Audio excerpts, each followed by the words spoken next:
Right, it's just after 6:30. So good evening, everyone. My name is Ian McInnes. I'm currently the chairman of the trustees of the 20th Century Society. And as many of you will know, the 20th Century Society is the national amenity society that campaigns to protect the best of post-1914 buildings and design, and helps as many people as possible to appreciate their importance and beauty and the impact they have on our environment. The Society is a registered charity, and you can join through the Society's website. We know that many of you are not members. Please do go to our website and have a look and join us if you can. The more members we have, the more support we have, the better we can deal with the work we love. Society is involved in a number of important campaigns and cases relating to individual buildings, and it runs a varied schedule of lectures and events, and you're on one of them, the profits of which goes towards supporting our campaigning and casework programs. We also have an online shop. We publish books on buildings of our period, and a magazine which you can also read more about on our website. Now, today's talk, as you can see on the welcome slide, is given by David Robson. Now, David, after graduating at University College London in the late 60s, he spent 2 years in Sri Lanka helping to establish a new school of architecture in the University of Colombo. Between 1974 and 1979, he was back in the UK as principal housing architect in the Washington New Town, and a number of his designs there won national awards. In the early 1980s, he worked as a planning advisor to the Sri Lankan government's 100,000 Houses programme. He's been Professor of Architecture at the University of Brighton and a visiting professor in the National University of Singapore and in the Technical University of Brno. He is author of books on low-cost aided self-help housing and housing for the elderly, as well as monographs on Sri Lankan architect Geoffrey Bawa and C. Anjalendran. So, I've just got to remind you that the next lecture next week is Peter Morrow and Partners lecture by Alistair Fair to coincide with the publication of his new book on that architect. And the week after that, we have Elaine Harwood talking about mid-century modern, which also coincides with her new book. So do have a look for both of those. Right, David, are you ready? Hope so. So if you can share screen, we can start.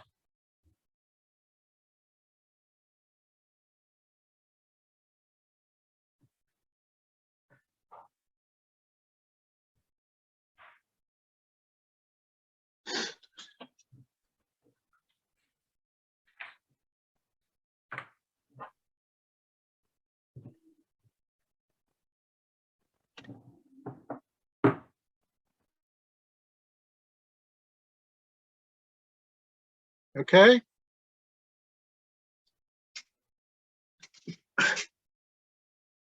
Is that all right? Can you see that now?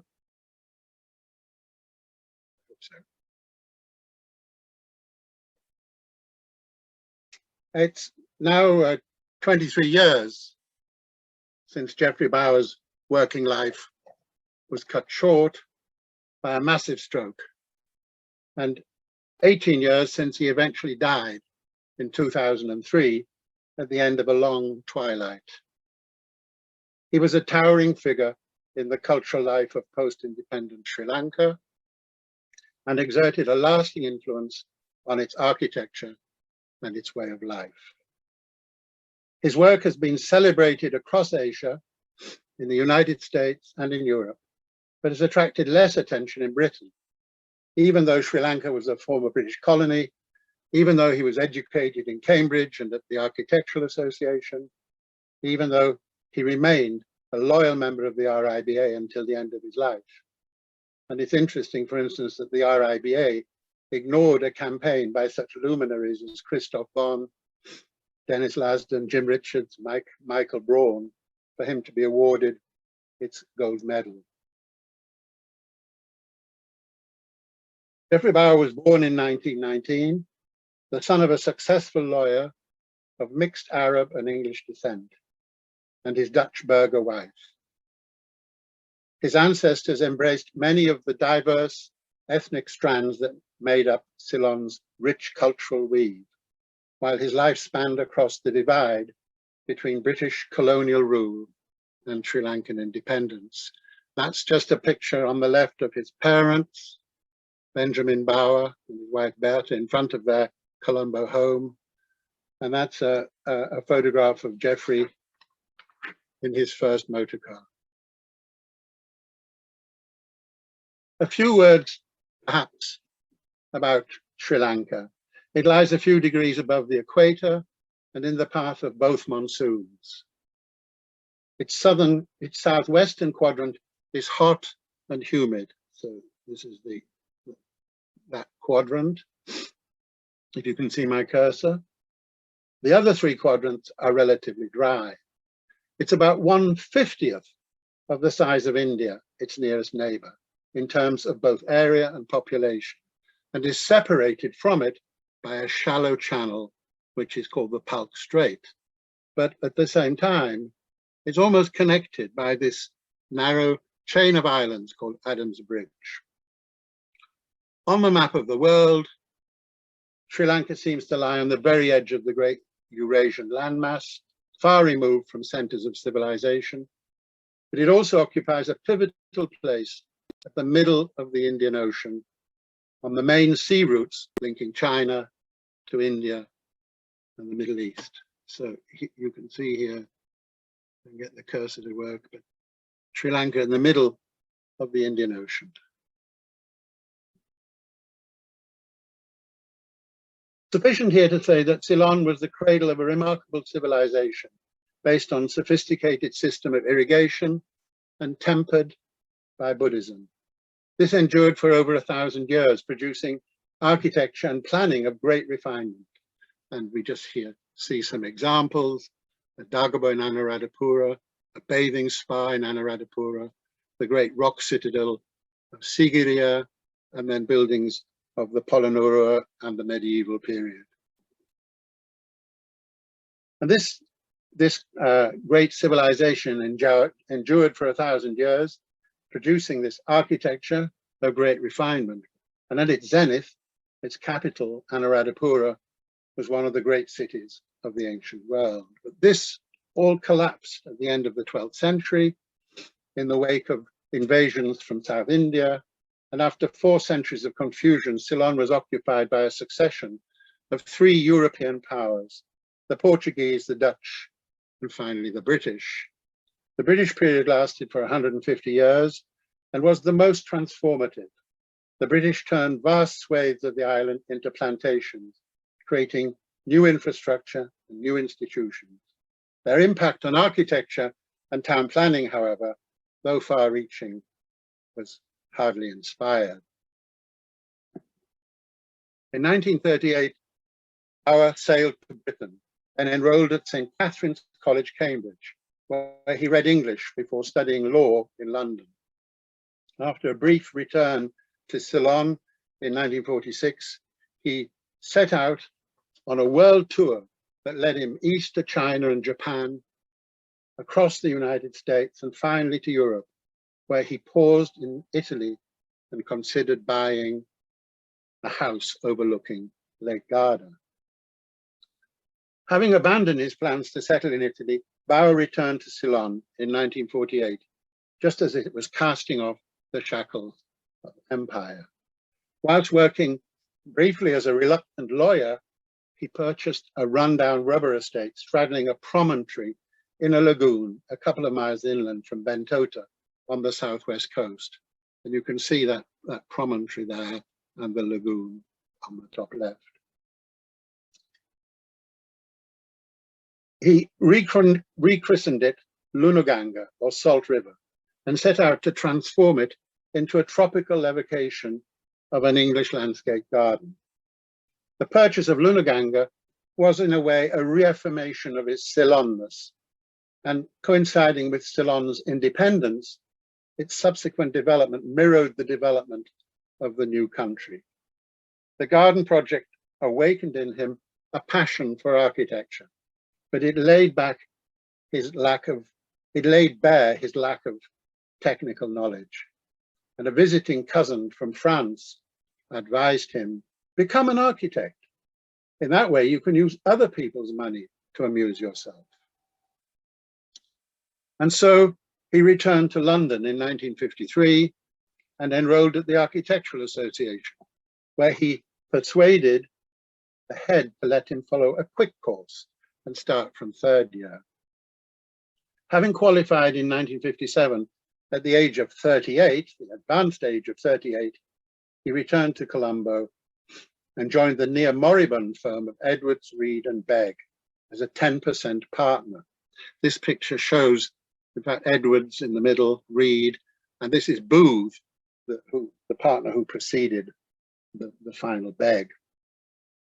And the practice had been set up by Edwards, of Boutier Edwards in Singapore, after he won the competition to build a new town hall for Colombo in 1923. So Edwards, Reed and Begg had been the most prolific architects of the late colonial period. This just shows some examples of their work. They were skilled draftsmen and could turn their hand to any style: neoclassical, Gothic, arts and crafts, Art Deco, pseudo-Candian, anything but modernism. And you can see here, for instance, the Hill Club in Morelia, arts and crafts, this great Grand Oriental Hotel in Colombo, the Colombo Town Hall, which won them the competition that enabled them to start in Colombo, and even surprisingly, this Buddhist temple in Kelenya. But by 1957, when Geoffrey Bawa appeared on the scene, the founding fathers had long since departed. And although the office was run down, Bawa inherited a group of experienced assistants and a portfolio of clients. Mention should just be made here for a moment about Maxwell Fry and his wife Jane Drew, who worked in West Africa after World War II and later assisted Le Corbusier in the building of Chandigarh. Fry set up a special course in tropical architecture at the Architectural Association during the period that Bawa was a student. Although Bawa didn't follow the course, he became a friend of Fry and Drew and was clearly influenced by them. In their teaching and writings, Fry and Drew promulgated a post-colonial international modernist architecture for the tropical zone. In other words, tropical modernism. Here is a map, their map, of the tropics, an area that covers a third of the Earth's surface and embraces a huge variety of climate, terrains, and cultures, but also an area that had fallen almost entirely under European or post-European control during the first half of the 20th century. Two examples from, they wrote a book, Tropical Architecture for the Dry and Humid Zones in 1964. And these two examples, for instance, from their book, show a building in South America and a building in West Africa. And these illustrate the universality of the approach that they espoused. And which one is which, one wonders. There were very few qualified architects in Ceylon at the time of independence, and there was no professional institution, no school of architecture. One of the architect pioneers after independence, and reputedly the first Asian woman architect to become an associate of the RIBA, was Minette de Silva. She trained in Mumbai during World War II and at the Architectural Association in London between 1946 and 1948. In 1947, she attended the CIM Congress at Bridgewater, where she met both Fry and Drew and Le Corbusier. And this wonderful photograph shows all the great and the good seated in rows. Minette, as always, got herself near the middle of the picture, in this case next to Walter Gropius. And here is Jane Drew and her husband behind, and Le Corbusier is stuck on the end. So she and Le Corbusier became close friends and corresponded regularly until his death. Minette was active during the 1950s and 1960s. She sought to avoid what she saw as the banal universality of tropical modernism and set out to develop what she dubbed a modern regionalism, a contemporary architecture that would employ modern construction techniques, but would also incorporate local materials and respond to local cultures and climate. The Karunaratna House in Kandy of 1950 was typical of her early work, in that it combined modern construction with traditional crafts. She later described it in an article in the Mark Journal that could be read as a manifesto for a modern regionalism. And the photograph at the bottom right shows this Karunaratna house and the interesting collection of different materials that she used: traditional stone, modern glass, and a concrete structure. Although Bawa and De Silva were near contemporaries, he came late to architecture, and her career ran 10 years ahead of his. Bawa's early projects after 1958 were influenced by Fry and Drew and executed in the tropical modern mode. And this we see as a classroom block, which he built in 1959, and it shows all of the characteristics of tropical modernism, with its crisp white forms, geometric brise-soleil. But Bawa soon became disillusioned with this approach. The white surfaces soon stained in the monsoon climate. The low-pitched roofs acted as radiators, and the concrete grills, which you can see here on the right-hand picture, were claustrophobic. His move away from tropical modernism began with this design for a house for a doctor on a steeply sloping site on the outskirts of Gaul.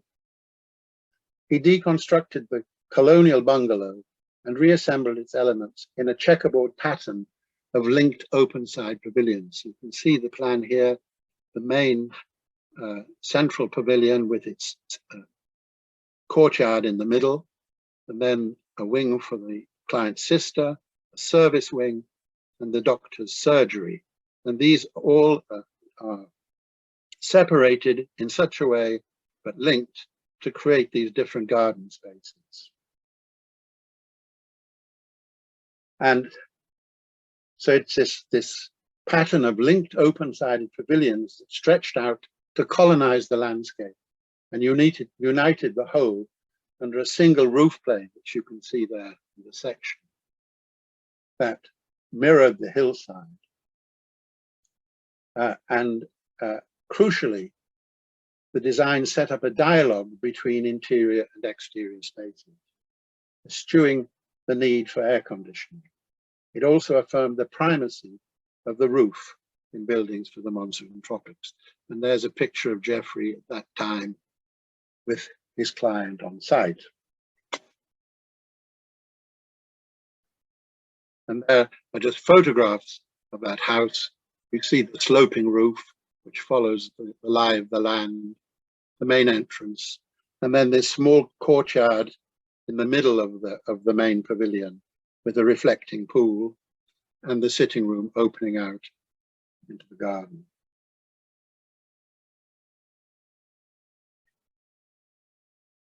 This townhouse for the batik artist Ina de Silva was inspired by a courtyard tradition that had been all but expunged during the British period.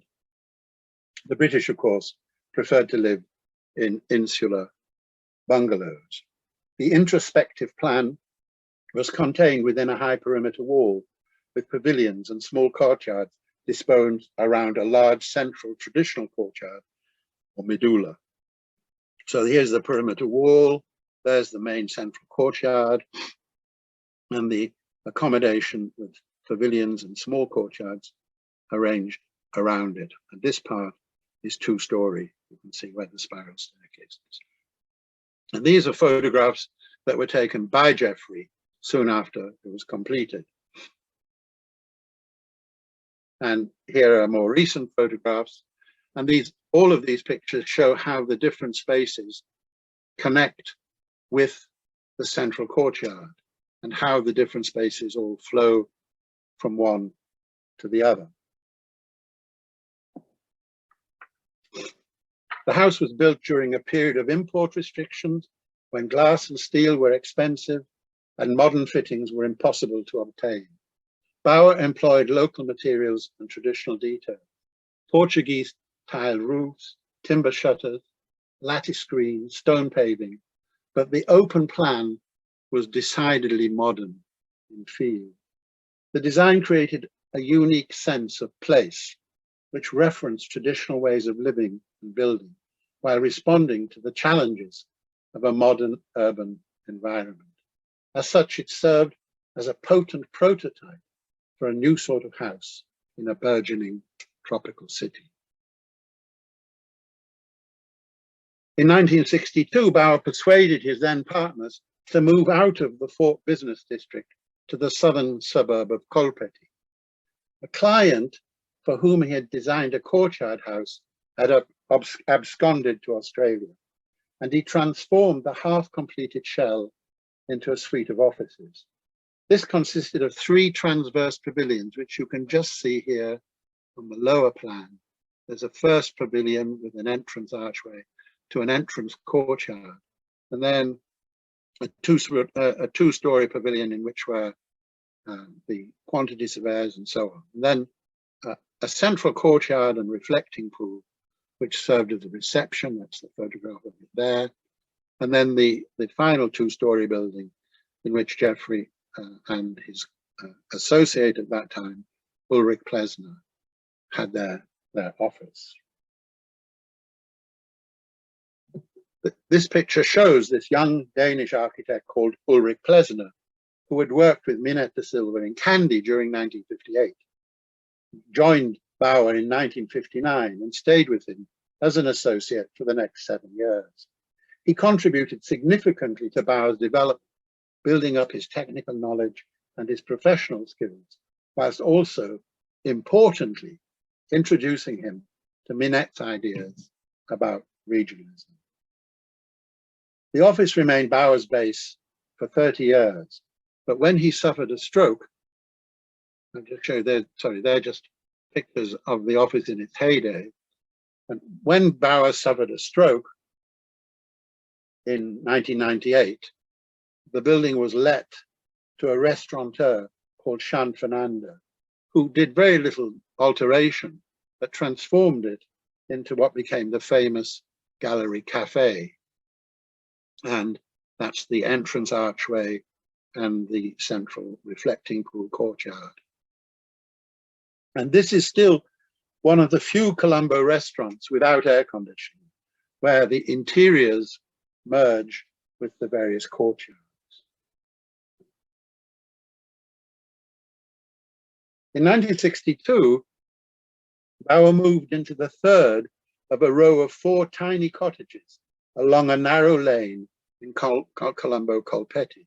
And if you look at this drawing, you can see where these 4 cottages were, the walls of 1, 2, 3, and 4.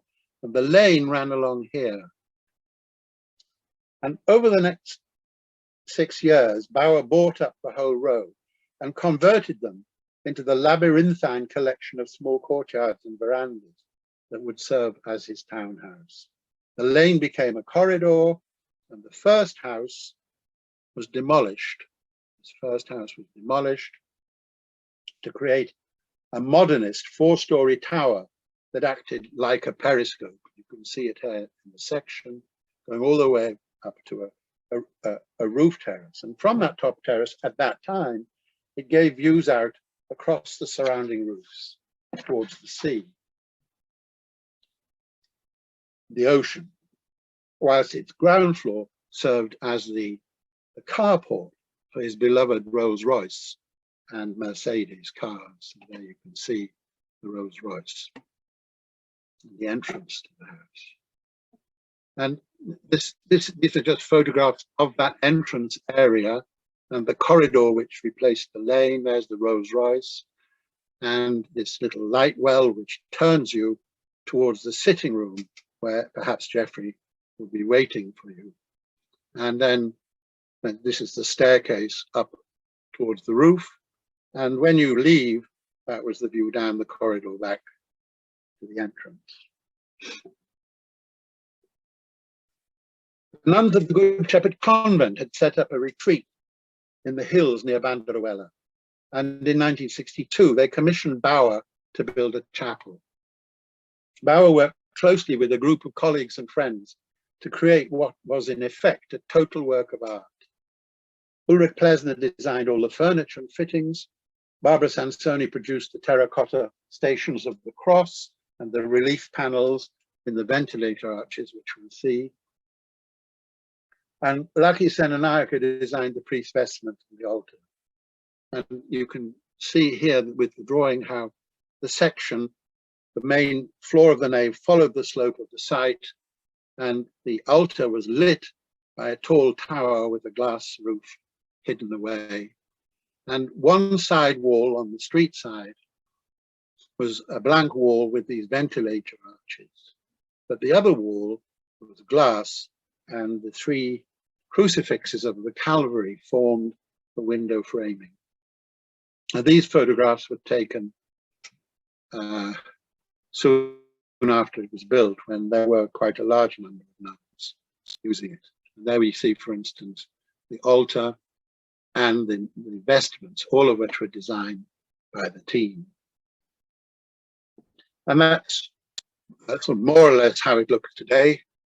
Built of rubble stone. All of the materials came from the site or its immediate surroundings. And there you see the Stations of the Cross by Barbara Sansoni, and these ventilator arches. And inside those were terracotta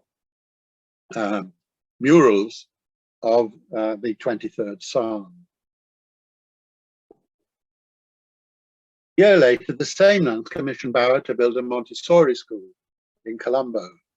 For this, Bawa used an in-situ concrete structure which mimicked the organic shapes of a mud-walled village school.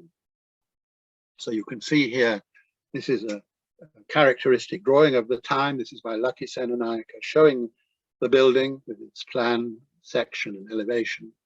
And then here are the staircases, these rather organic staircases with these small windows for the children. And the toilets were contained in these dome structures that were set between the floors. And this is how it looked 4 or 5 years ago when we photographed it. The color of the staircases had altered, but they still had the same form. This was the toilet cubicle. And you can see this complicated, on the first floor, this fairly complex roof structure, which in a way mimicked traditional medieval temple roofs. Sadly, this building was pretty well demolished about 3 years ago. The nuns also commissioned a farm school for orphan girls on an abandoned estate near Hanwell. Bawa placed the main run of buildings along a north-south ridge that gave panoramic views on all sides. So this is the main run of the buildings, with an old estate house that the nuns lived in, the chicken sheds, the chapel, and then the dormitory. The 2 dormitory blocks are on either side of a courtyard for the girls. And then all the cattle sheds and various farm buildings on either side of the ridge. And this is a drawing, a panorama view of it. And these are drawings done by Anura Ratnavabhushan and Ismet Rahim. And they're again characteristic of the drawing styles, which evolved in the office and had its, as you can see, its own charms. And these are just photographs.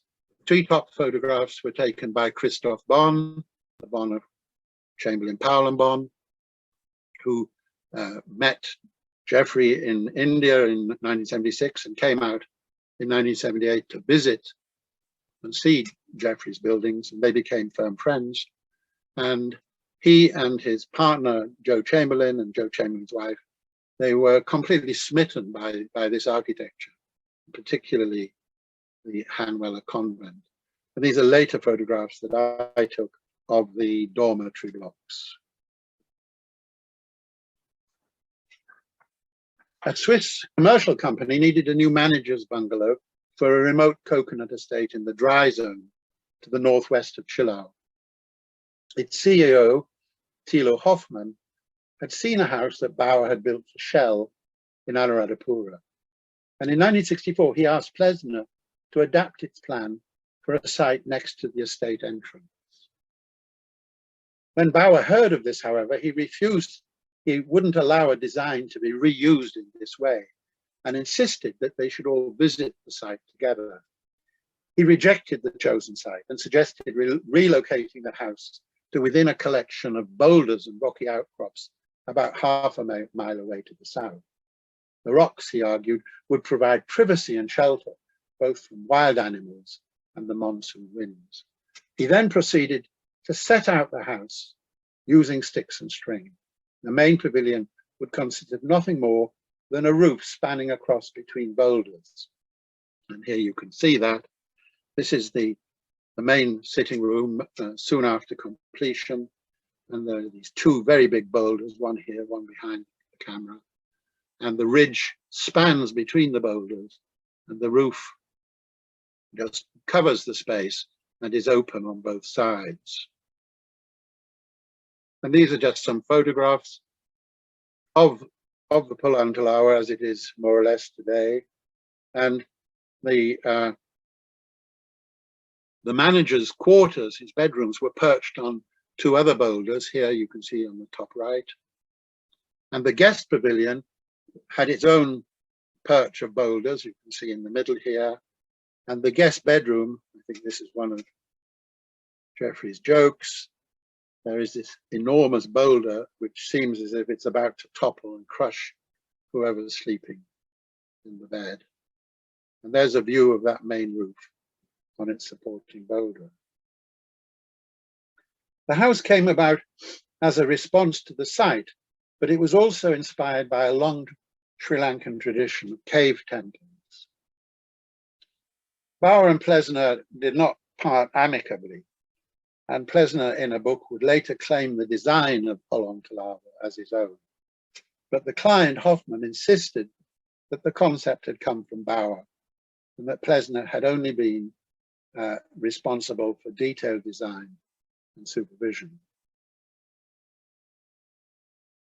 A steel rolling mill was gifted to Ceylon by East Germany and was built bizarrely on a fairly remote rubber estate to the east of Colombo.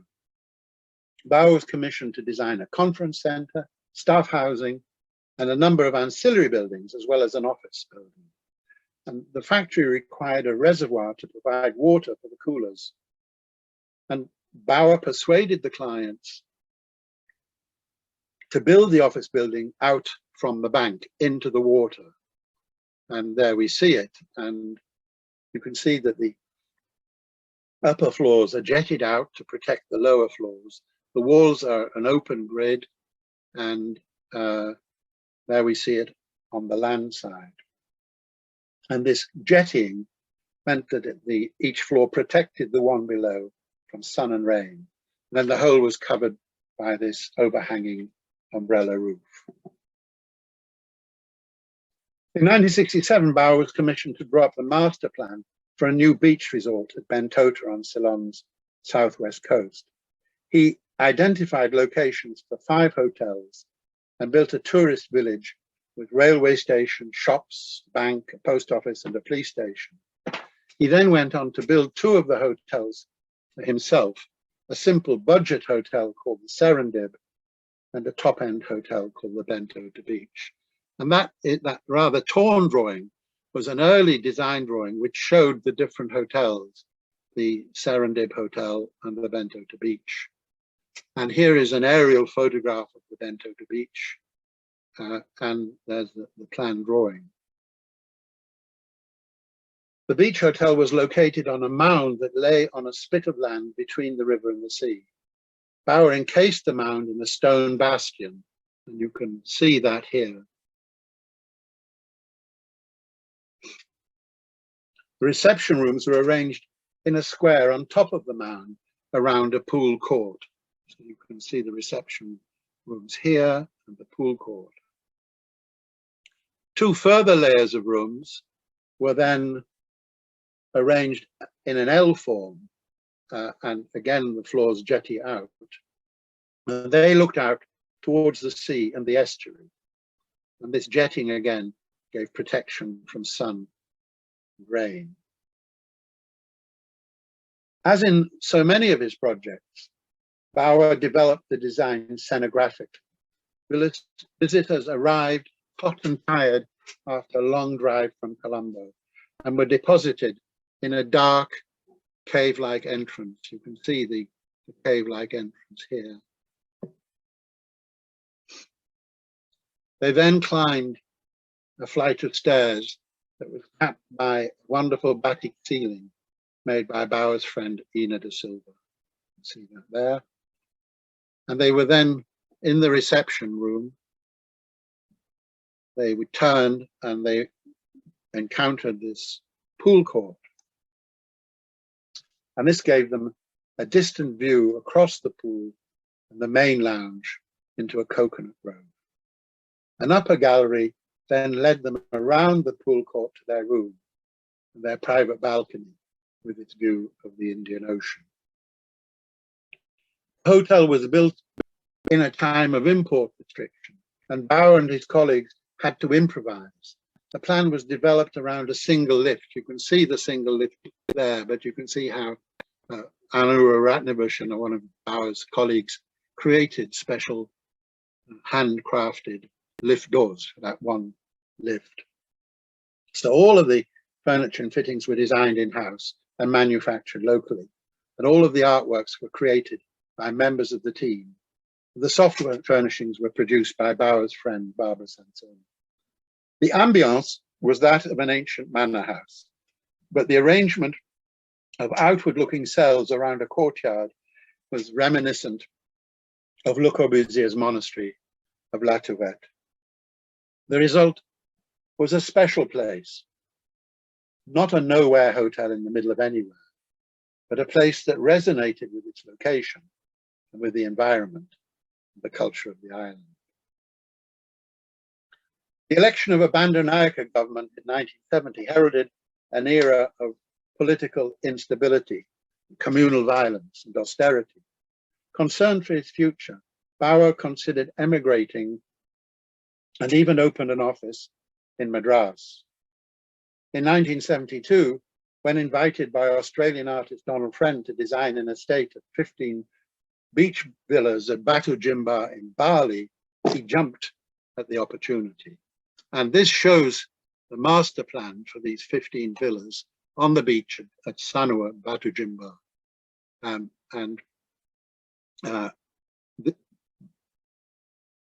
Bawa and Donald Friend carried out detailed studies of traditional Balinese architecture. This is one of the sheets of details that Bawa produced.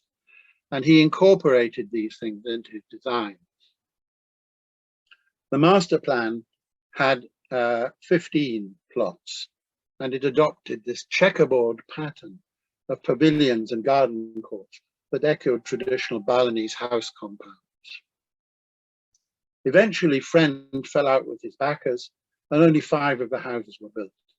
These included a compound for Friend himself, which contained a museum, and this is the museum that Geoffrey built, based on a traditional ballet. The museum was contained in the solid base, and the top was an open, under an alam roof, this open loggia. And this is just a wood carving by a local artist of that museum building under construction. And one of the houses that was built for a doctor called Alan Zecker, and this shows that house with the pavilions arranged around a first courtyard, and the site had to incorporate an existing temple and a pool, and then the swimming pool was built next to the sea. And this is the main ballet with a tunnel through it, and you can see here the upper level of the ballet under the alam roof. And then he inserted halfway up a protected space that was halfway between ground and first and mezzanine level. There are two views of that. And this is a view of the courtyard. Batu Jimbo attracted a lot of attention and influenced subsequent tourist developments in Bali and across Southeast Asia. Bawa continued to amuse himself with small projects for friends and developed an interest in reusing old buildings. When the Italian sculptor Lydia Duccini bought an old house on the west side of the main road in Bentota, Bawa persuaded her to dismantle it, to buy the house on the other side of the road and to rebuild the original house in its garden. He then turned the second house around to face the garden instead of the road. So this is the house that was moved from over here and put into the garden. This is the house that was turned around, and then a service building was added. And these three buildings, their relationship created this garden space, which looked out across a swamp. And these are just photographs of this space and the relationship between the buildings. And this small project illustrates Bawa's skill at placemaking and at choreographing buildings within a landscape. And this picture shows, it was a picture I took of Geoffrey on a last trip that he made down south in 1997, looking at the buildings. Like the Vicar of Bray, Bawa reconciled himself to the new government and soon became a favoured architect of the state. One project stands out from this period, a 14-storey office building for the State Mortgage Bank. Bawa set himself the task of designing a low-energy high-rise in a tropical city. He produced an aileron plan that captured the cross-ventilation from the two monsoons. So the monsoons on this plan would be blowing in this direction. But it also minimized the solar gain by tracking the progress of the sun in the sky. And he also introduced these baffled ventilators at the top and bottom of the window. So the building, the offices could be used. They were naturally ventilated, they were cooled, and they did not require air conditioning. And the Malaysian architect Ken Yang hailed this as one of the world's first bioclimatic skyscrapers. Sadly, soon after it was completed, the building was handed over to the Mahaweli Authority, and it was populated by expatriate engineers who all demanded air conditioning, even though it wasn't really needed. The Bandaranaike government was defeated in 1977, and a UNP government formed by J.R. Jayawardena set out to open up the economy and repair the damage of the previous 7 years. Bawa again changed his colours and retained his position as favoured architect of the state. This is just a picture of him in his office at that time. In 1978, Jayawardena, who was in fact an old school friend of Geoffrey's brother, entrusted him with the task of building a new parliament on swampy land about 8 miles east of the city. He gave him a relatively free hand with a single proviso that the building should be ready within 3 years. And this is a very early sketch that Bawa made. This is one of, he wasn't a great draftsman, but he always thought with a pen and paper and produced these sketches. And this shows the main debating chamber and the section and the way that it was sited on an island.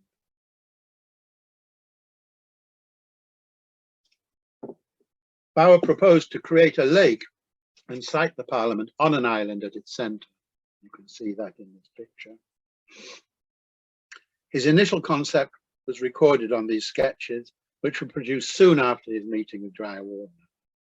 A series of roofed pavilions would be grouped asymmetrically around the central chamber in a manner inspired by the Western monasteries of Anuradhapura and the Keralan palace of Padma Bapuram.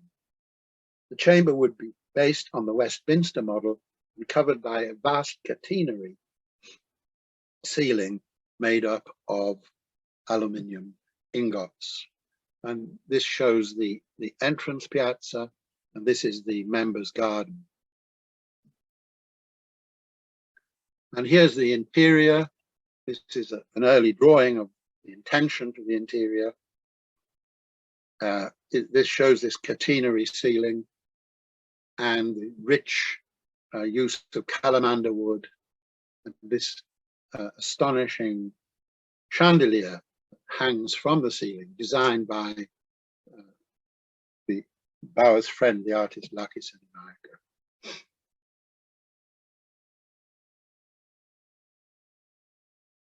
With a built area of 50,000 square meters, it was the largest single building that Bawa would tackle. He handed over the management and engineering of the project to his partner Pulagasundram and appointed a woman, Vasantha Jakobsen, as his project architect. And the construction was completed within the allotted 3 years by a Japanese contractor. Halfway into the Parliament project, Bawa received another massive commission to build a new university campus on Sri Lanka's southwestern coast, overlooking the Indian Ocean. The 30-hectare site straddled 3 hills, and the brief called for over 50 separate buildings. Bawa worked to precise vertical and horizontal grids, which allowed him to shift buildings to run with the contours. He flooded the area next to the main road to create a buffer zone. You can see that here. And placed the 2 main faculties on 2 separate hills with the shared facilities between the hills in a depression. And this shows the arts faculty on that hill, and in the between are the admin buildings, and this snaking building going up the contours is the library. And this is a model that we made later for an exhibition in Frankfurt. And it shows the main admin buildings and the library.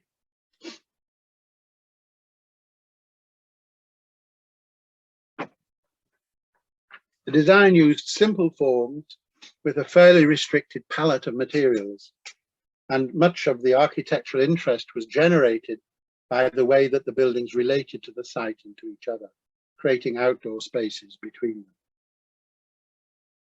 And you can see here, just it's a fairly simple palette of materials with these clay tiles, for instance.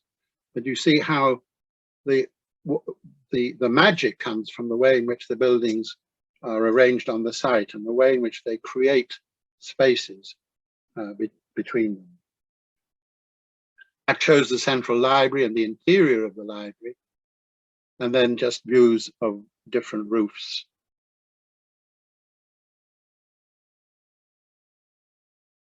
In 1986, the Aga Khan Publishing House in Singapore brought out a monograph on Bawa's work. Known affectionately as the White Book, it illustrated a range of Bawa's projects with explicit drawings and generous photographs, accompanied by simple and unambiguous texts.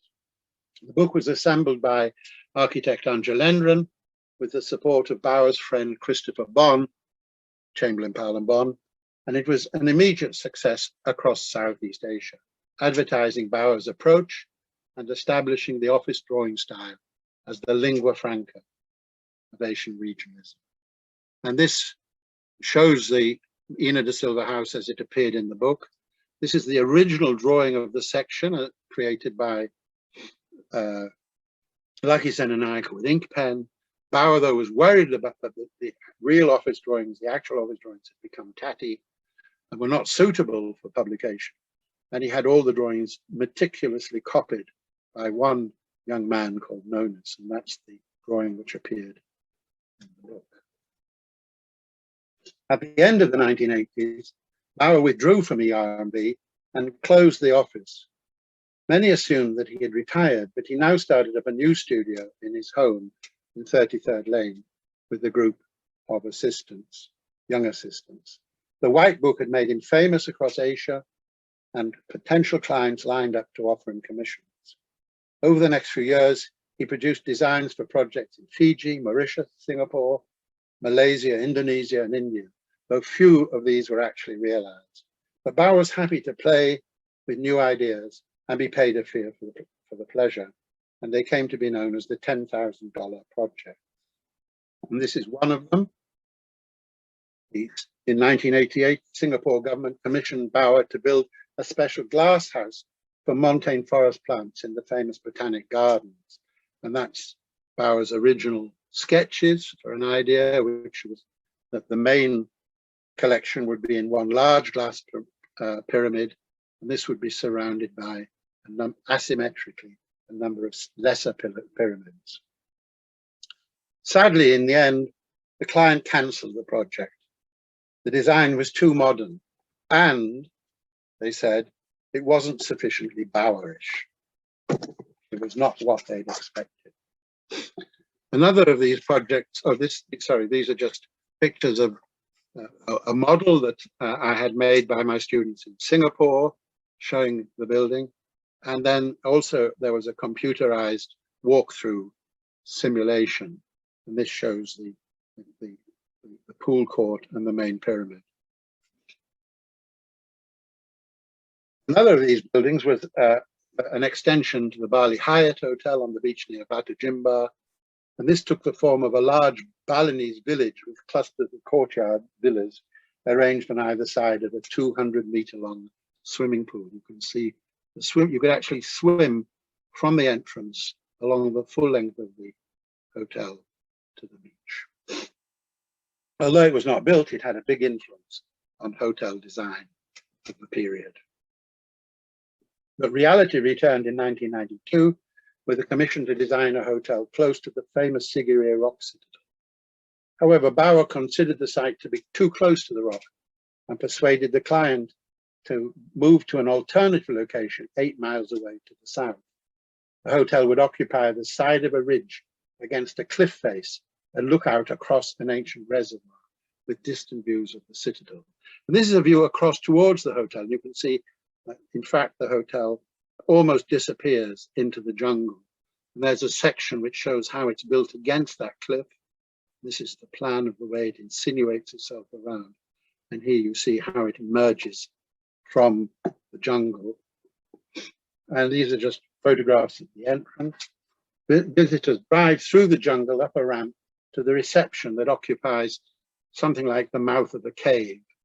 And you go through this cave, and emerging, you get this view across a vanishing pool, an infinity pool, towards the distant rock of Sigiriya.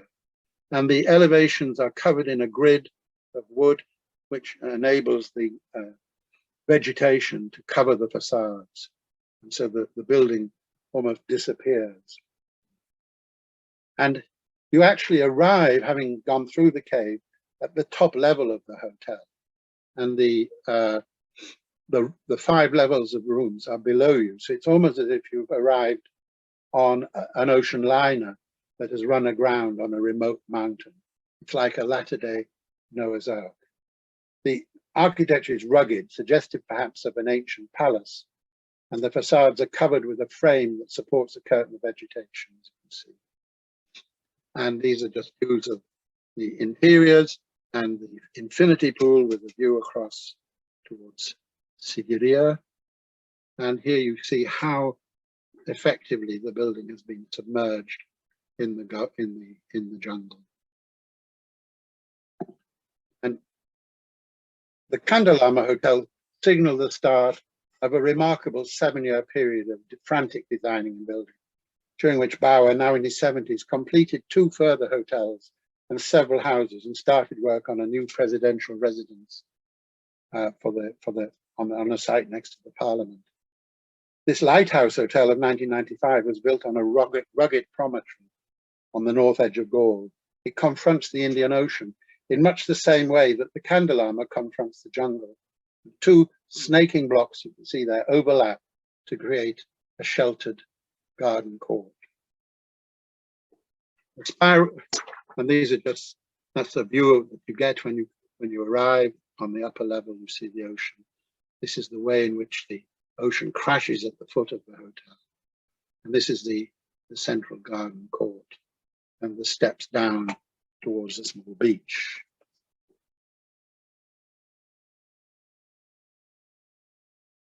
And the spiral staircase that links you up from the road to the upper levels was created in the form of the balustrades of the staircase were created by the sculptor Laki Senanayake, and they take the form of a battle between Portuguese and Sinhalese soldiers, and they follow you up the staircase.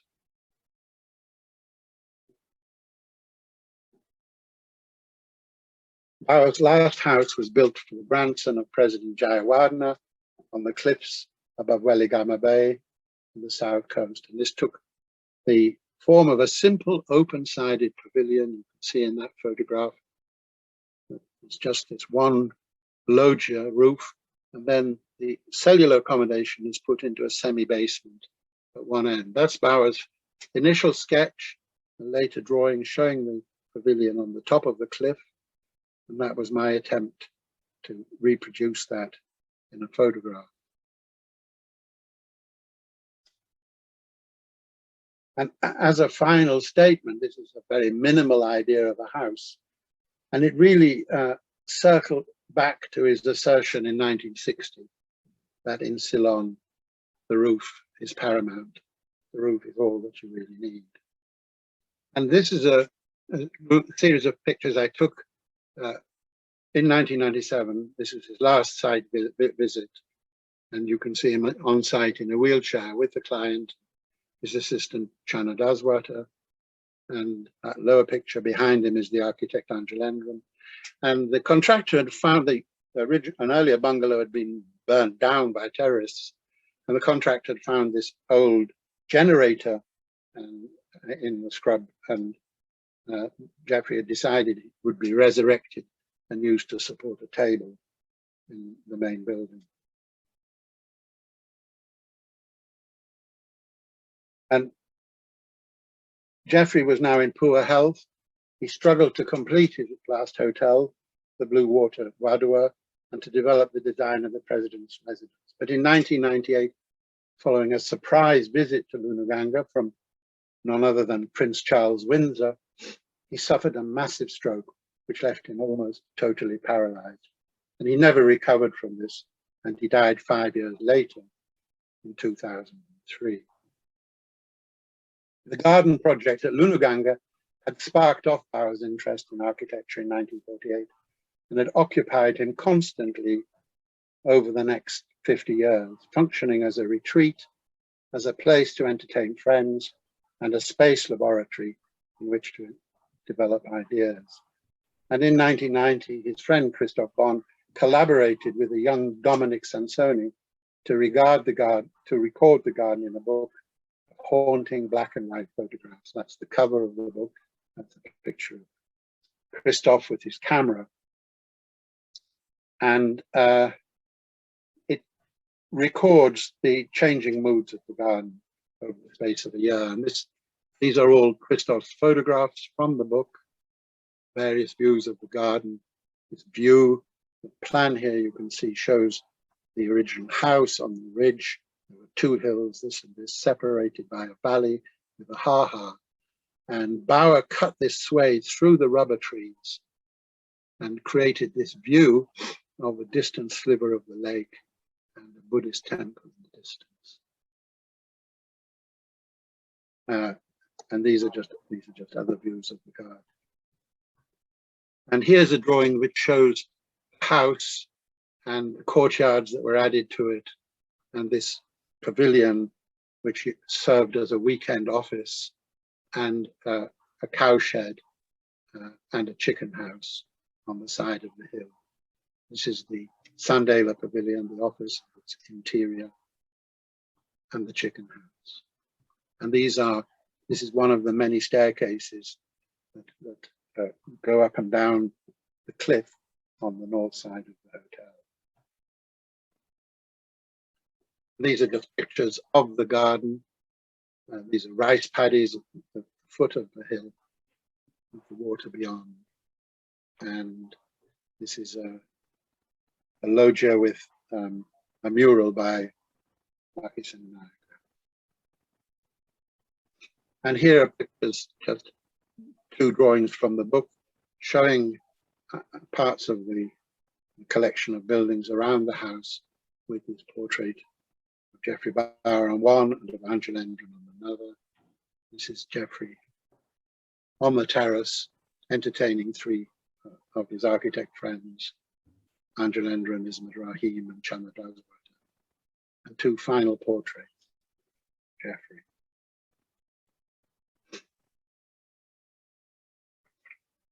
In 2001, quite out of the blue, Bawa was awarded the Aga Khan Special Lifetimes Achievement Award, but he was too ill to travel to Aleppo to receive it in person.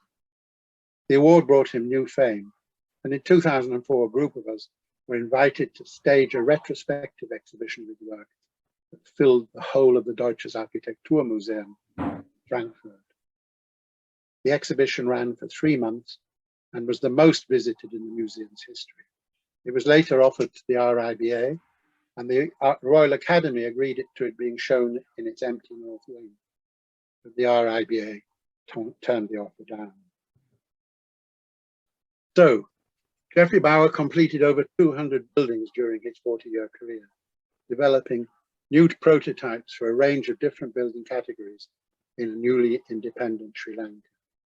In so doing, he helped establish a new architectural sensibility, which revalued the past and engaged with an ever-shifting present, while addressing economic and environmental realities and exploiting local technologies. This regionalist approach was taken up by architects across much of Southeast Asia. His was an architecture of pleasure. He believed implicitly in the power of good buildings to give pleasure to their users, and of bad buildings to create misery.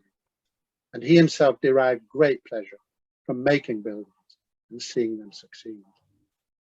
But above all else, he was a placemaker. Each of his buildings responds to its site and context, and to a moment in time, in a unique way that leaves an indelible mark on the memory. Thank you very much. Thank you, David. That was really excellent. Are you happy to answer some questions? Of course I am, yes. If you'd like to come out. Right. I've already got a question which says, did he build his brother's house, which apparently also has a fantastic garden? Yes. No, the brother was Bevis Bawa, and he was 10 years older than Geoffrey. And in fact, he created his garden during the Second World War, and Geoffrey really saw it for the first time when he returned in 1948. And he was so impressed by his brother's garden. I mean, he was jealous. There was enormous amount of rivalry between the two brothers. And he was, I mean, one of the inspirations for Lunaganga, he was determined to make a garden that was bigger and better than that of his brother. And I'm not sure that he succeeded. It was different, because Bevis's garden is truly beautiful. Okay, I'm looking at the chats now. Has anybody, if you've got any questions, can you put them in the chat? That would be helpful to us.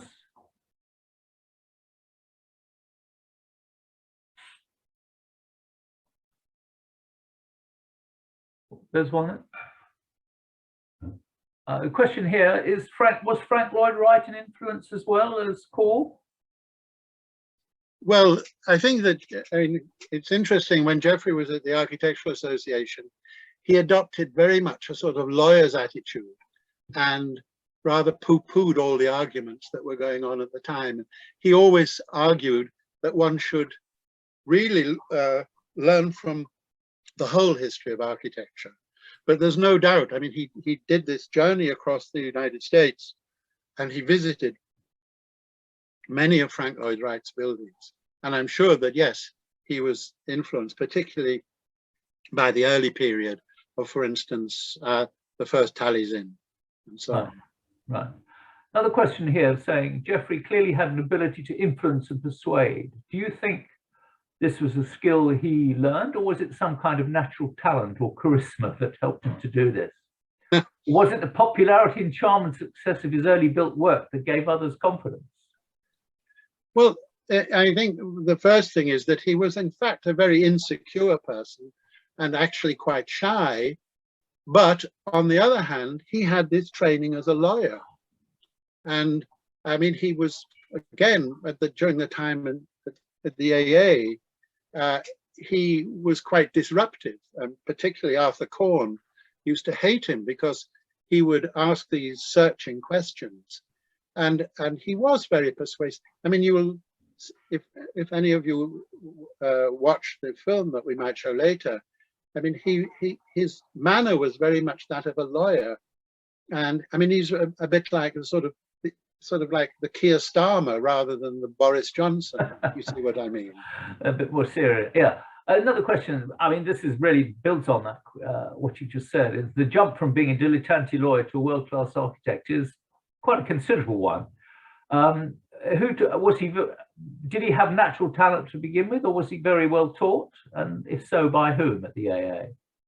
I mean, this is a question which I simply cannot answer, even though it's a question that I've been asking myself for the last 30 years.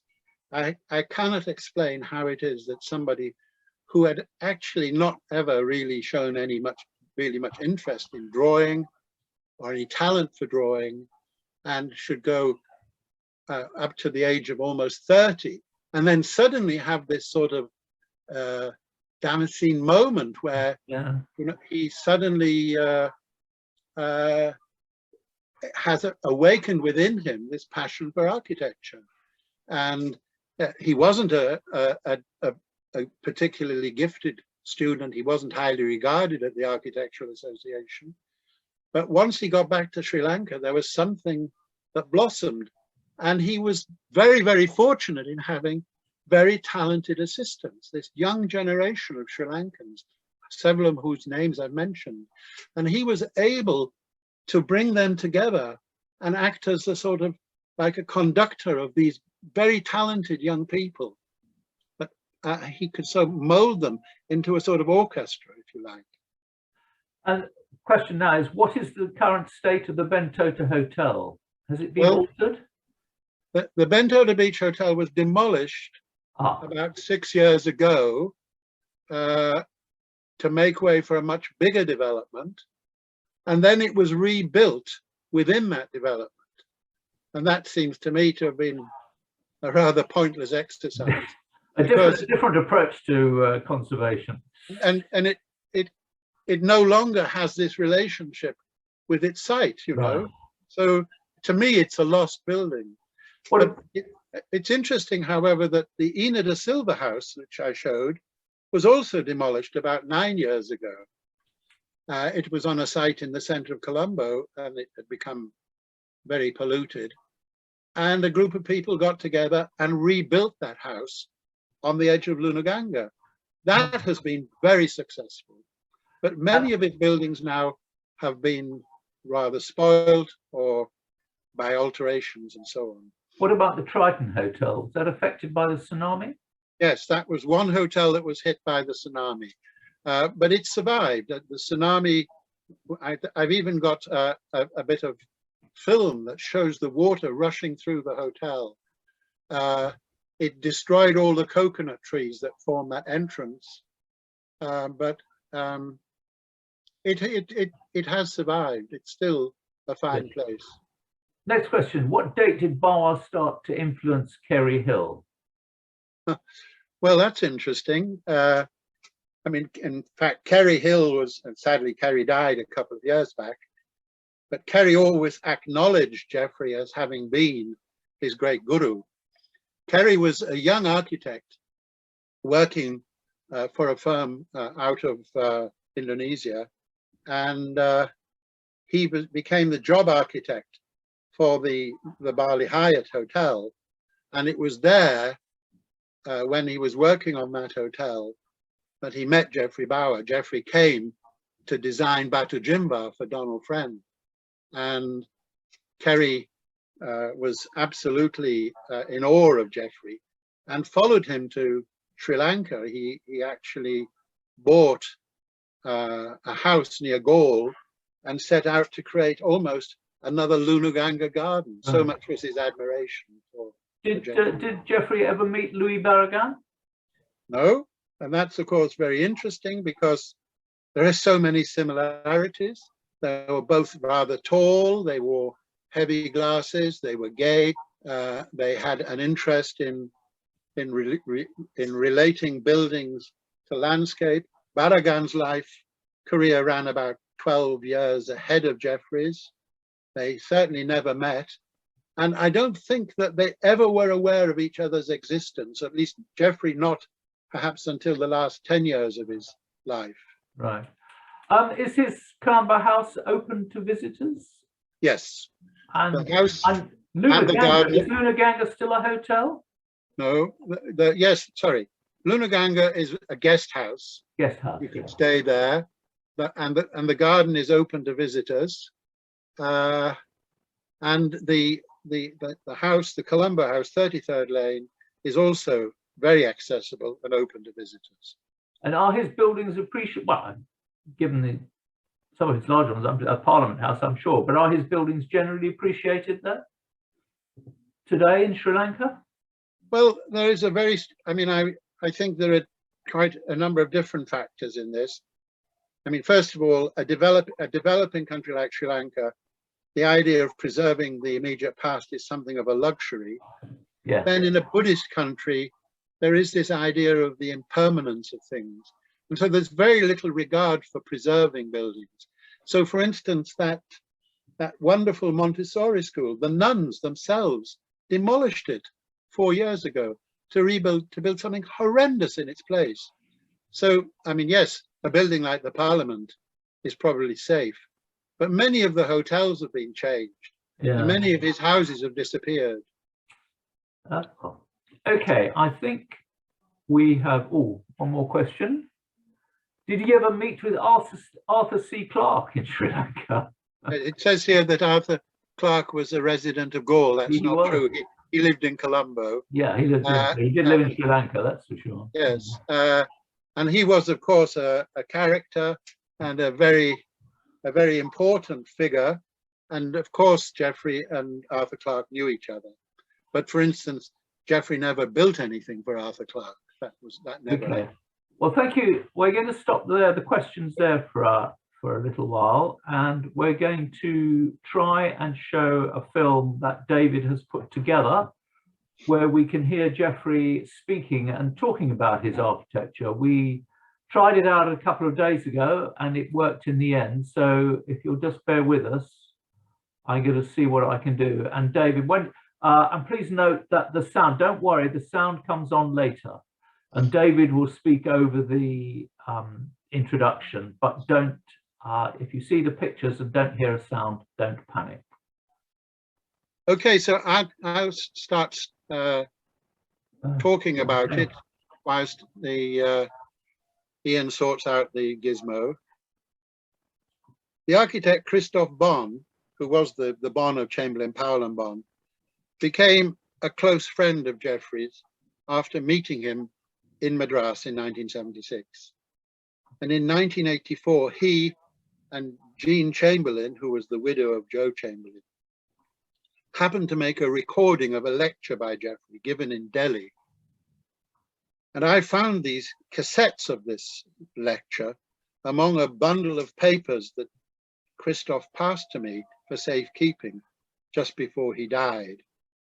And it was a rambling talk that went on for about 2 hours with frequent interruptions and was often inaudible. But it's the only recording of Geoffrey's voice that has survived. And in 2003, when I was curating the Bawa exhibition in Frankfurt, I edited the talk down to 25 minutes and married it to a set of slides of my own to create a simulation of a Bawa lecture. And here it's coming up now. And it's a moment before the sound appears. And his voice is not very loud, in fact, his voice was not very loud in real life. It was often quite difficult to hear him. But once it gets started, you will be able to hear his voice very clearly. He has this sort of end of World War II BBC Cambridge voice, and it's well worth making the effort to hear him. And I've edited it so it's just a description, his description of 6 of his buildings. And this is the first, the Ina da Silva house. This is Ina as the client, and this is the drawing of the house.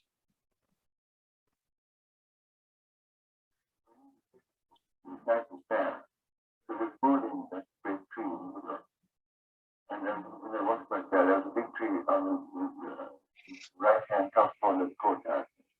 And the tree in the middle was pulled in because the sun was not very far away. And got it done up and dragged here. And it was dragged out after the boundary wall was built. There was a great confusion. And we had to knock the wall down and pull the tree and then build that again. Because everyone thought that the eccentric was necessary for filling the courtyard with proportional scale. Then you reach that door, which is an old temple door, which was covered and used, and put it inside of it. It was a very small door, so we put it in a bigger frame. But the small door opens independently. So it's quite effective, and the Drs House was good with it. Uses it very well, because when you come in and to dinner parties, and you come in and stand here, and then the smaller door is flung open, which is a ringing of bells, and it opens the front and goes through the courtyard.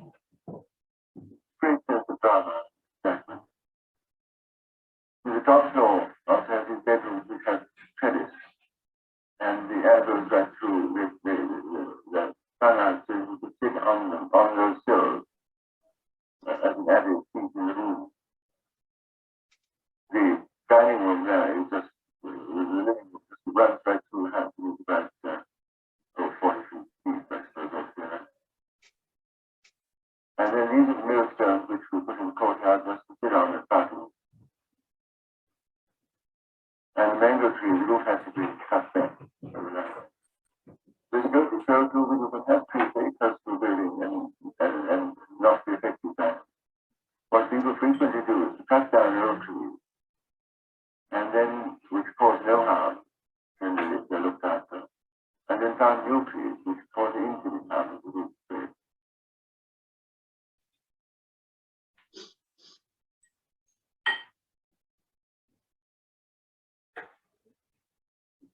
Now this is a farm school built on an absolutely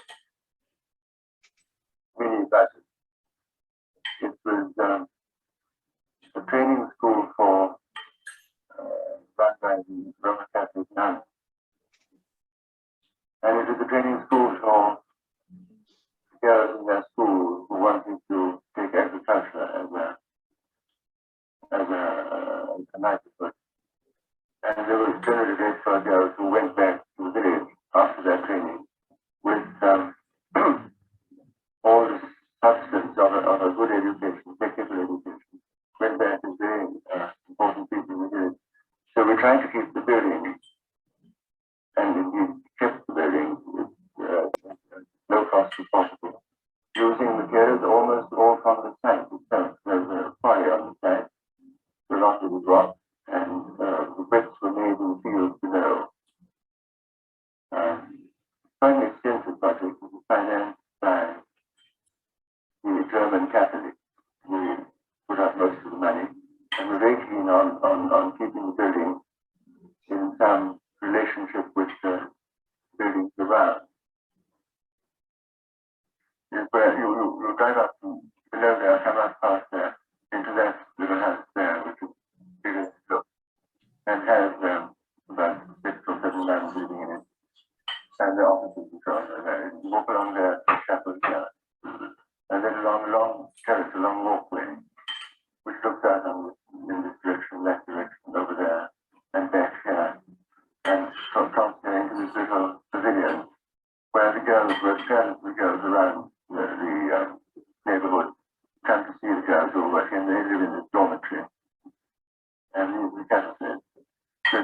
It's on an estate of about 200 acres. So there's lots of room for planting and everything else. The water tank for the convent is that little building there, with a relatively well done plaster thing, letting the whole thing. The trees are enormous in long. Half the pleasure one gets from building is setting it against the trees, which is what I meant when I said the landscape and the interior are individual. They both work together. That's the little bit where you can come and sit there and the dormitories go through in that room there. You see, again, the structure is just a timber structure, round timber posts with a timber roof with the clay tiles on top. And all the water from large roofs is piped down and collected in these irrigation tanks which run along the whole terrace, about 100 feet. That's the entrance to the dormitories. At the end of the dormitories have a raised balcony where you can come out and sit and look at the landscape and read and think your own thoughts and organize your mind so you become ultimately a better person. This is the inside. This is looking from the kitchen inside. So the whole thing was built on direct support of these columns, these tall timber columns. And the roof with trellises like that, that was an experiment really, which came off and was used later. With props the rafters, have the asbestos sheets on top of it. Oh, incidentally, when I say clay tiles, I mean that we usually use corrugated asbestos cement sheets. And as an insulation on top of it, have a full clay tile roof laid on the asbestos. Has the advantage of being extremely cool because the asbestos surface never gets hot. And the clay tiles both stop the heat as well as the sound of rain. And it's become a very satisfactory roof, which we tried originally, and has now almost become normal practice. Even with BWD and buildings department, rather nervously started, rather shamefacedly. But now everyone just takes it for granted.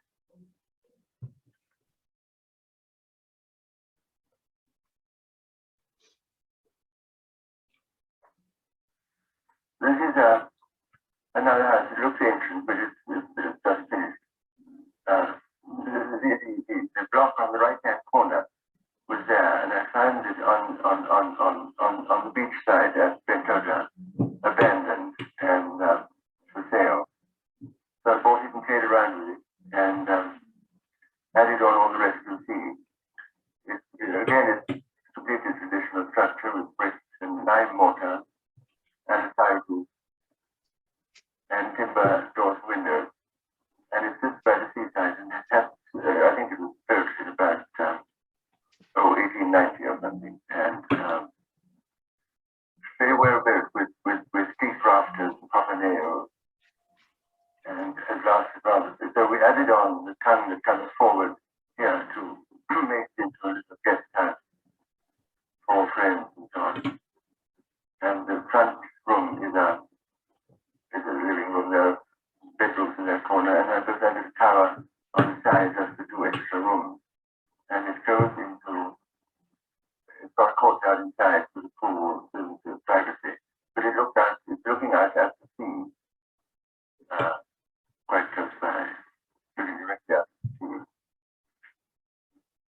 If you are looking down into that high lodge, which is double short thing, where I used 3 old Victorian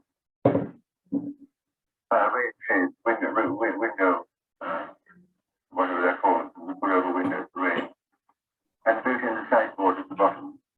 This is where you dine, and look out into the courtyard across the pool. And then you look out through that window. When you're sitting in that room, you look through the window, through that square and across the pool to the sea. Because we don't want to see the view the whole time. We want to be controlled with. There's another thing, you don't always want to see the same view. You know it's there. You go through the door on the left here and you see the whole view. Because otherwise you have to frame views need in landscaping to put the view to people in different ways, and quite extraordinary.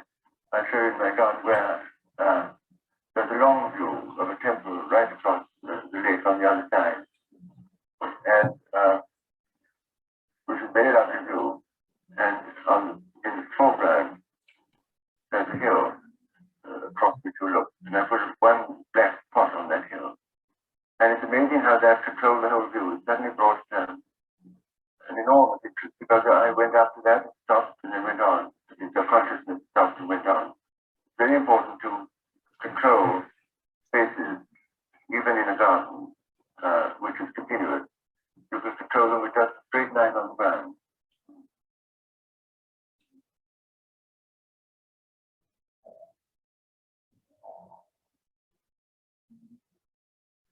Now, this is a club I did in Batu in India, South India, for moderate coats, using only materials there, which is lovely stonework, and the floors were in granite.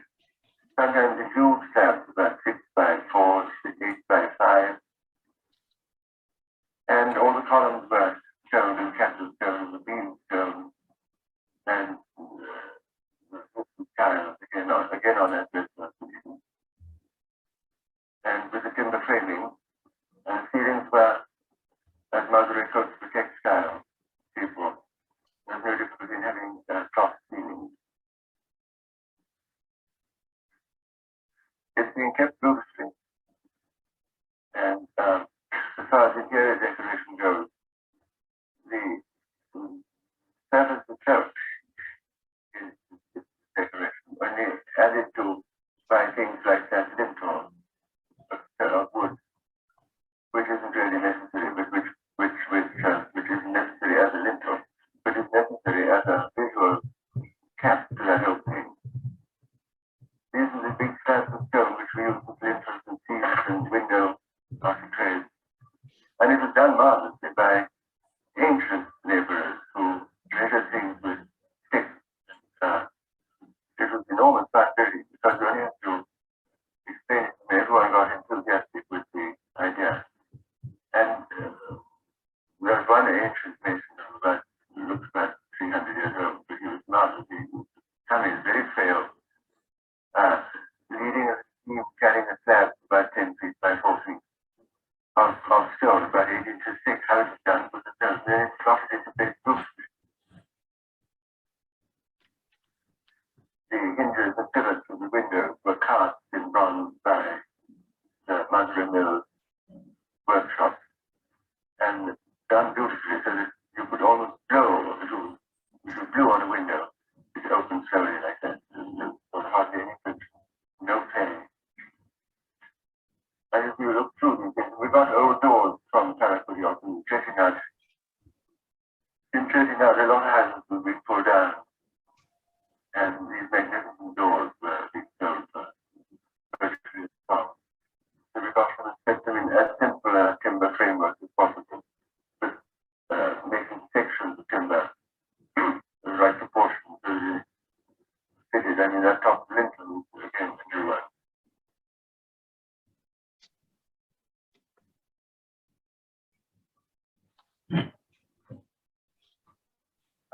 Now this starts the hotels, the beach hotels.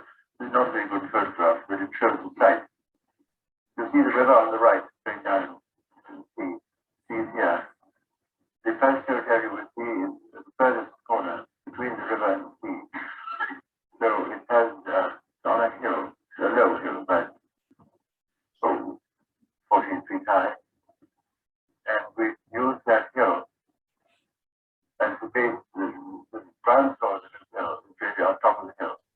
And we buttress the hill all around with granite to contain it. And to raise the hotel, so we got a better view of the river and the sea. And so you enter it at ground level, and then go up 10 feet to the reception point. The materials used, again, are granite, stone, rough rubble, for all the retaining walls in the base part of the hotel. concrete framework and bricks. Concrete framework because, as we will see later, the roof cantilever out upwards to give it shelter in the rain, to keep our windows open and our balconies dry, generally. So the hotel itself, you come in here, you go across there and you go into this cave, which is not really a cave, but you look straight through there, through a gap down to the sea, so you know where you are. And then you'll go up those steps to the main reception hall. This is the first floor. You come up to this point, which is reception. That's dining, looking out over the river, with a long lounge, which looks over the sea, with all continuous space. And that is a pool, the whole top of the area is a pool, which reflects, so you look from here across the pool, across the floor, and you see the sea there. And you see the building coming up towards you here. Then this bit is the three floors. And then you look across the courtyard, across the pool, to the lounge on the other side. You see the building reflected down in the pool, in the upper floors. Ducts that come down the middle to the bedrooms, which are above the main rooms, have niches in them, 3 on each column. That's probably the entire bedroom looking out onto the sea and beach.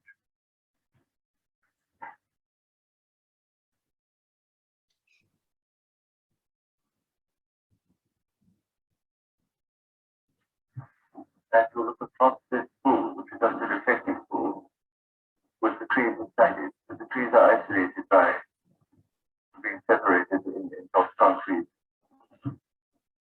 islands. And you look across this water, across the floor of the lobby, across the swimming pool, which you see through the lobby, across the sea, which you would see almost the same level as the pool. So it's one huge long level, right across. And if the world were flat, you'd see Africa beyond, but nothing else. But it's pretty worth that because people coming from the cold weather of Europe in winter. At this stage, we'll complete the net after the journey from the airport. Then there's obviously sea, water, moonlight, and they drunk with pleasure by the time they go to the reception desk. And of course, in the monsoon, it's very dramatic when all the wind goes south west coast comes through this lobby. And you see people running out horizontally. And people who are asked for their bill, they're given their bill, which is immediately blown into the pool, reflecting. But it's a sacrifice they accept.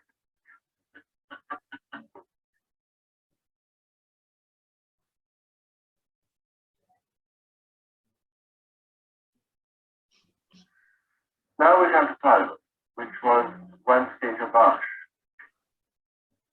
And it was a lovely commission because it was, to be done fast, we had to choose a contractor who would do it extremely fast, and I became brilliant, having within his organization all the disciplines that were needed for it.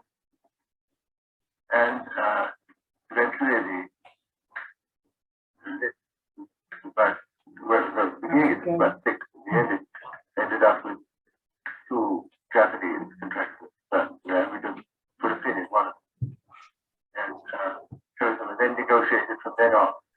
But the planning had to be very fast indeed. The brief was there and had been made in great detail, so we knew exactly what had to go into it, and had been worked on for about 2 years by the parliamentarian and the committee. And then I was asked whether I'd like to do it, and I'd love to do it. So could we have it, could we have a little drawing by next Tuesday? So we did a little drawing by next Tuesday, and miraculously was accepted, and it's built. It's hardly changed from that to that little drawing. Partly because the whole thing was in the care of the president, and there were very few committees around. And every time a committee raised its head, we squashed it because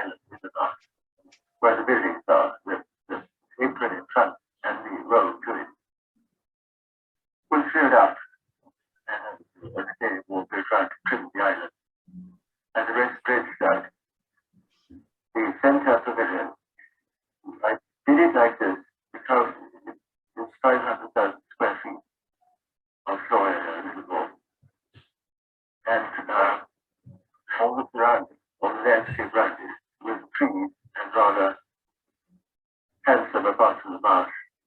There were lots of trees on the island which were kept. The planning took into account those trees to a large extent.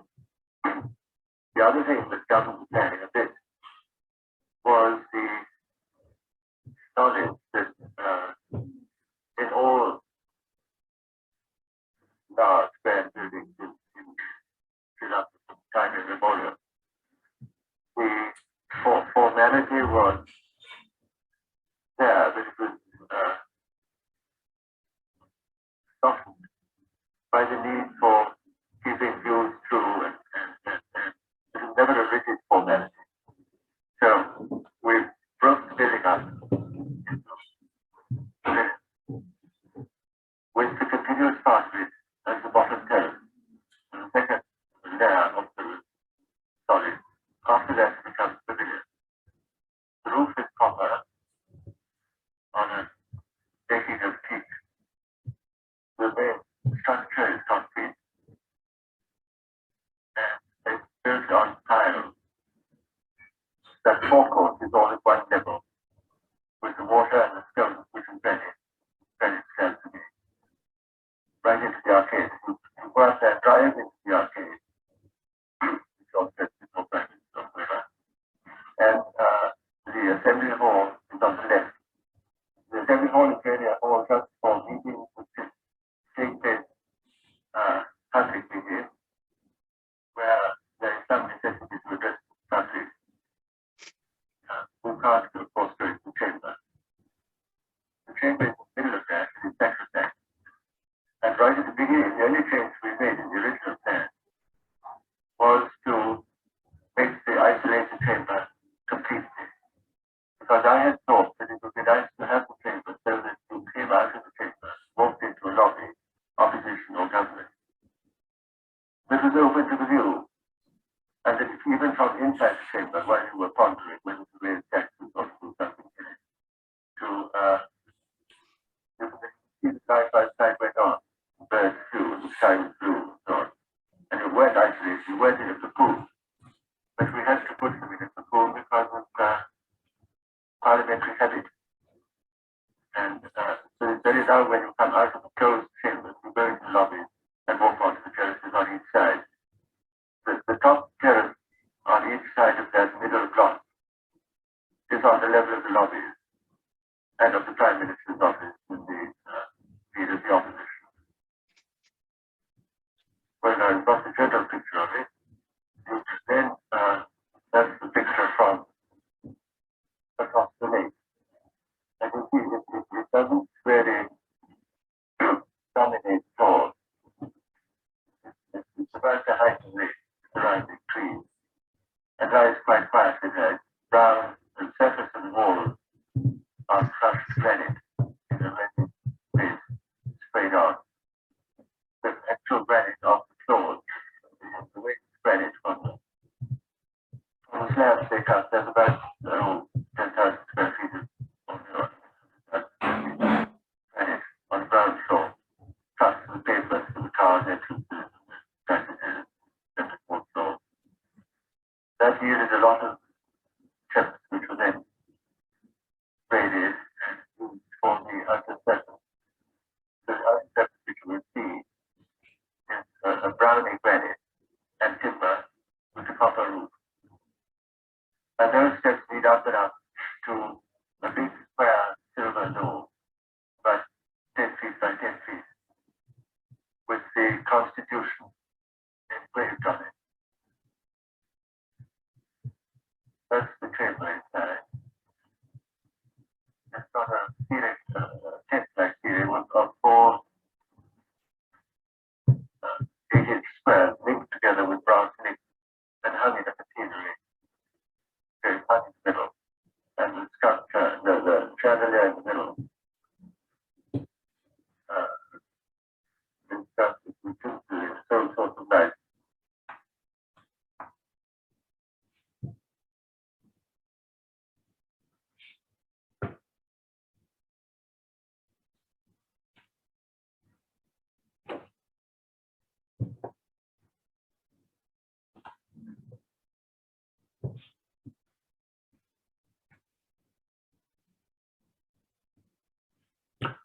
Well, I hope you all enjoyed the film. And I think we've come to the end of this evening's show. So thank you, David. Thank you once again for a really excellent talk. And it was great to see the film. We had doubts that it would work, but it clearly has worked. And I hope you've enjoyed hearing the man himself talk about his work. Good night.